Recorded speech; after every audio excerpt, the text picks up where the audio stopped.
Hello and welcome to Forgotten Right. My name is Chris Johnson. This is a live podcast here on YouTube. We're going to be talking tonight about Trump and gun control. We're going to go over that for a couple minutes, and I want to hear what your thoughts are on that. So feel free to chime in on the chat. And if you're watching us from the Forgotten Right website, click on the link on the bottom of the page there so that you can get into the Facebook page and join in on our chat. If you haven't already, click subscribe so that you can watch us every time that we go live.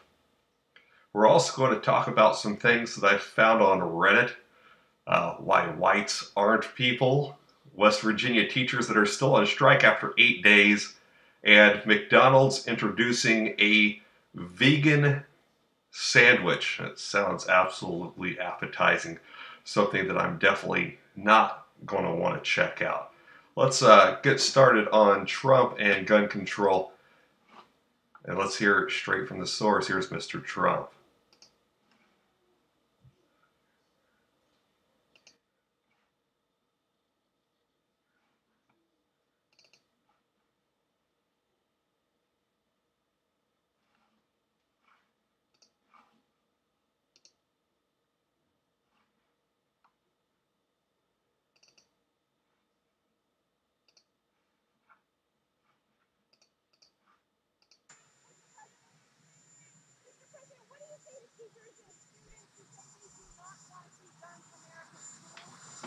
Well, it's a very big subject. It's a subject that everybody's talking about, obviously, for all the wrong reasons. And we're going to do something about it. We're going to make changes. I see Congress wanting to act now for the first time. So we certainly have to strengthen background checks. Everybody agrees with that. And we're going to make background checks very, very strong. I'll be speaking about that at CPAC. Very, very important is to do that. And also, the mentally ill, people that are they have mental problems, we cannot allow them to have guns. So we're going to be very strong on that. That's going to go a long way. I also believe that schools have to have some form of protection. They can't just be open-ended, gun-free. Gun-free is an invitation for these crazy people to just come in and shoot. If they're not gun-free, if there are guns inside, held by the right people, by highly trained professionals, you're going to see this end. It won't be happening anymore. Deputy Sheriff Peterson, I guess his name is, I mean, they brought it out. I was surprised. But it deserves to be brought out. What he did, he's trained his whole life. There's an example. But when it came time to get in there and do something, he didn't have the courage or something happened. But he certainly did a poor job. There's no question about that. He was there for 5 minutes. For 5 minutes. That was during the entire shooting. He heard it right at the beginning. So he certainly did a poor job. But that's the case where somebody was outside, they're trained, they didn't react properly under pressure, or they were cowards. It was a real shot to the police department. Well, I think we really have a group of people that want to do the right thing. The NRA is composed of people that I know very well. These are good people, in many cases, great people. They're patriots. They love our country. The NRA wants to do the right thing. I've been speaking to them, and they do want to do the right thing. Look, I haven't been here that long. This has been going on for a long time, many years, decades. And we're going to get it fixed. But the only way you're going to get it fixed is you have to have a certain degree of offensive power within the school. It can't only be defense. You have to have protection within the schools. And we're going to work it out.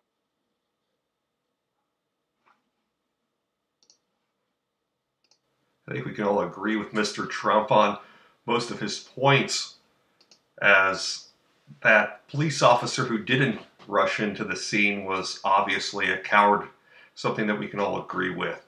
Another thing that we can agree with is that we can't legislate our way out of this issue of gun control. No matter what happens, no matter what laws are made and how you enforce them, there's always going to be people that break them, no matter what. I'm a staunch supporter of the Second Amendment But I also agree with that there do need to be some background checks on people, because we can't have everybody running around with a gun. We don't want somebody that just got out of prison for murder and wants to go back and do more, murdering more people and murdering more students. But how do we protect our money? How do we protect our senators and our president? We protect them with guns. And I think that we need to fight fire with fire, and we need to put people with guns into our schools. Be it a teacher, be it whatever solution that they come up with, it's something that definitely needs to happen, and needs to happen quickly, so that we can make sure that one of these massacres like happened in Parkland, Florida, doesn't happen again here in the United States. Again, if you're wanting to chime in on what I'm talking about, you can visit us on the YouTube site. If you're on theforgottenright.com, you can click on the link on the bottom of the page and chime in on our chat. Moving along, we're going to see CNN had some words about what Trump and his stance on guns is. They believe that no one knows where Trump is on guns, perhaps including Trump. And I highly disagree with that. If you listen to the audio soundbite that I just played from Mr. Trump, I think that he obviously thinks that something needs to be done about this, and that we can't legislate our way out of what is going on. The problem is that I don't think that anybody has a real solution, because everybody wants to fight and bicker about everything that is going on today. Moving on, and talking still about kids, in the state of West Virginia, the teachers have been out on strike for about 2 weeks now. Tomorrow starts their third week on strike, and this is all over a 5% pay raise that they were promised after negotiations with their union. The issue is that the Senate in the state of West Virginia agreed on this 5% pay increase, but the House only agreed to a 4% pay increase. So rather than negotiating while on the job, these teachers and educators of these children in the great state of West Virginia have decided to go on strike. They feel like people are playing with emotions. And this 1% pay change is only $13 million, and I do agree with it, that our educators do need to be paid more, because, I mean, who wants to sit in a classroom full of yelling and screaming kids all day that you can't discipline, right? And then also be watching over your back because you're in a gun-free zone. But also in the same regards, I think that they need to be on the job, and they need to be educating these kids. It's all over a difference of 1%, and I think that that can all be negotiated through their representatives in their union, like it's already been happening. And also that this is going to a conference committee, as what CNN reports. And in this conference committee, I would believe that that 1% will be added, and especially if it was negotiated, right? If it was negotiated for 5% and they only got 4%, I would believe that the difference of that 1% and only being $13 million in a large state like that wouldn't make a whole lot of difference. But again, what do I know? You know, it's kind of funny, everything that's going on today. Something else that's awful funny that I found on Reddit. If you've never been on Reddit before, I highly suggest you getting on there. It's awful entertaining. There's a lot of things on there that just boggle the mind. And here's one that I came across while doing my pre-show prep today on some stuff politics say. It's a great one. If you're watching the video, I would recommend you giving it a like on Reddit and subscribing. But one comment that somebody saw on a political page says, "Whites aren't people, and animals are too valuable to be compared to whites." It's just unbelievable what some people will say. And it's not even about race. It's about another human being.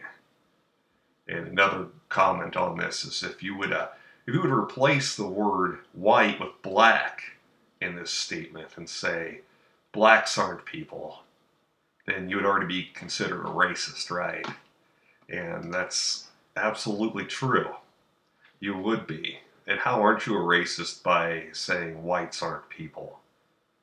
I mean, aren't we all the human race? And it's not about the color of the skin. That's something that I was taught as a child, and I believe everybody was taught as a child, but it's something that's easily forgotten in today's world as more people, the louder you scream, the more you're heard, right? And that's part of the reason I got behind this mic, is so that people on the right that are forgotten can have a voice and you can speak up and we could all talk about things. But how can you talk to somebody that hates you so much that they want to kill you or believes that you're less than an animal? I mean, that's just absolutely ridiculous. And it's appalling. I mean, I was a fireman for a while, and I couldn't imagine not responding to a call. And there's people out there that would kill me because of me wearing that uniform. There are people that kill policemen just because they got pulled over or had a warrant. And these are people that are out there wanting to help you. I understand that there are bad apples in every bag. But for the most part, these people are good. And people, for the most part, are good, no matter what color your skin is. And to say that somebody is less than an animal is absolutely ridiculous. And I understand that there's history involved in all of this, and that there are certain races that weren't treated right. But the good thing is that you live in the United States of America, and we all have equal rights, right? At least for the most part, that we all have equal rights. And we can all be heard and we can all be seen. And that we don't have to worry about what religion that we go to practice during the week. Because we won't be stoned because we're a Christian in the Middle East. Or if you're a woman, you won't be killed because you're walking alone along the street, right? It's a great thing about living in the United States. And it's also a great thing about the First Amendment, that there are people that are out there that can say those things, and that you can say whatever you want to say. You can say that I'm less than an animal, because there's maybe some days that that I might be. But without knowing somebody and just painting a broad stroke of your brush and saying that all whites are less than animals is absolutely awful. It's very pathetic. Let's get into something that is still about animals, but it's actually plant-based. This is nuts. Is the vegan dream come true? McDonald's in Finland and Sweden has introduced the McVegan sandwich. For all you meat lovers out there, look at how nasty this thing looks.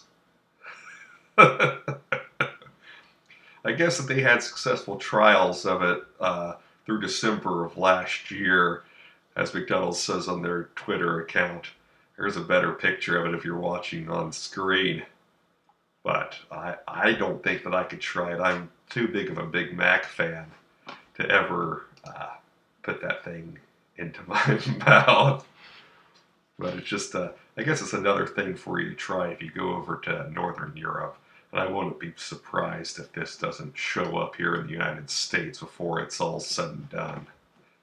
But to each their own. I understand that there are people out there that refuse to eat meat. But I happen not to be one of those people. Oh. Thank you for tuning in to The Forgotten Right. If you haven't already, hit the subscribe button and subscribe to me and this channel here on YouTube. If you're listening to us through the podcast, I do appreciate it.